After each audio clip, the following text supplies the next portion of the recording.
It's an island of ancient kingdoms, a former global empire, and a modern nation really grappling with its own identity. A place of incredibly deep history, but also one of constant reinvention. To truly understand the United Kingdom, you first have to get your head around its central, defining paradox.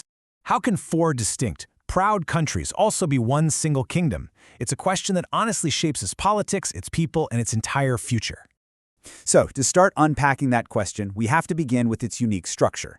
The United Kingdom isn't just one country in the way you might think. It's actually a complex political union of four: England, Scotland, Wales, and Northern Ireland. In fact, the UK government itself uses the phrase countries within a country, and that description really captures the complexity perfectly. Each part has its own capital city, its own traditions, and a totally distinct character, but they all exist under a single government. Now, a union this intricate doesn't just happen overnight. Its creation is a story written in conflict, in alliance, and over the long sweep of history. Well, the answer lies buried in centuries of conquest, alliances, and some serious political maneuvering. A process that didn't just forge a nation, but for a time created the largest empire the world has ever seen. You can think of the modern state as being built piece by piece. So, back in 1707, the crowns of England and Scotland, who were longtime rivals, were unified to form Great Britain. A century later, in 1801, Ireland was brought into the fold. But that union was pretty turbulent, and after a bitter war for independence in the 20th century, most of Ireland seceded. What was left is the country we know today, the United Kingdom of Great Britain and Northern Ireland. And what's really crucial here is that the UK's formation happened right as it was exploding onto the world stage. At its peak in the 1920s, the British Empire was just staggering in scale, covering a quarter of the entire globe. This imperial past didn't just build wealth, it profoundly shaped Britain's culture and its view of itself, a legacy that absolutely echoes to this day. But the contrasts aren't just confined to the history books. You can actually see them written right across the land itself. The physical geography of the UK is as varied and as dramatic as its people. If you travel to the north, you find Scotland, a land of myth and pure majesty. Its highlands are this vast wilderness of mountains, deep lochs, and storm-battered coastlines, all watched over by Ben Nevis, the highest peak in all the British Isles. Then head further south, and Wales presents its own formidable landscape. Here, the nation's identity feels like it was forged right in its mountains. The ancient jagged peaks of Snowdonia that have inspired Welsh culture and language for millennia. And then there's England. And here, the landscape just softens. It transforms into these gentle, rolling lowlands. Its green hills and meandering river valleys present a completely different, almost pastoral face of the kingdom. When you look at the numbers side by side, the differences really stand out. England is by far the largest and most populous. Scotland is the most mountainous. Wales has this vast coastline wrapped around its rugged interior. And Northern Ireland is home to Loch Ness, the largest freshwater lake in the British Isles. Four nations, four totally distinct geographical footprints, all bound together as one.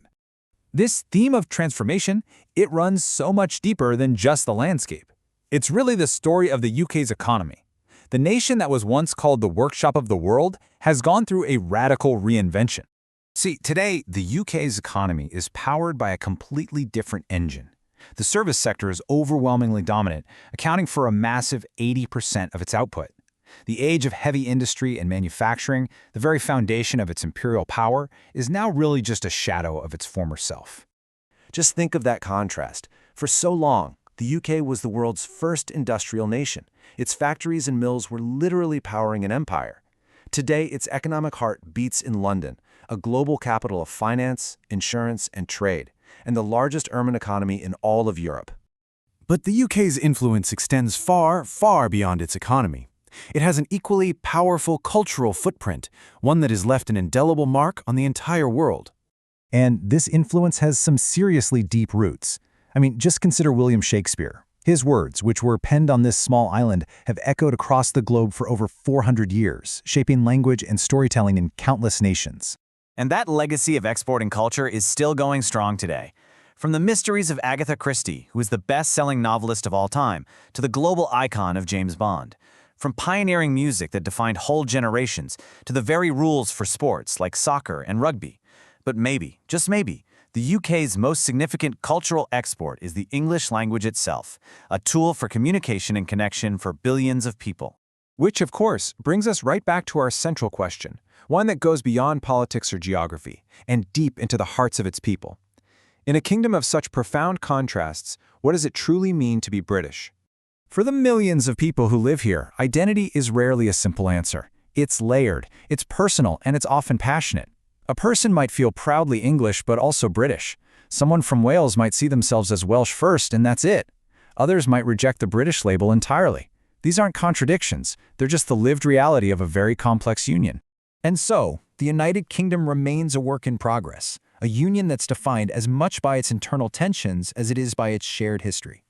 The question for the future isn't just which identity will prevail, but what new identity might be forged from all these ancient parts. The story of this unique kingdom is still being written.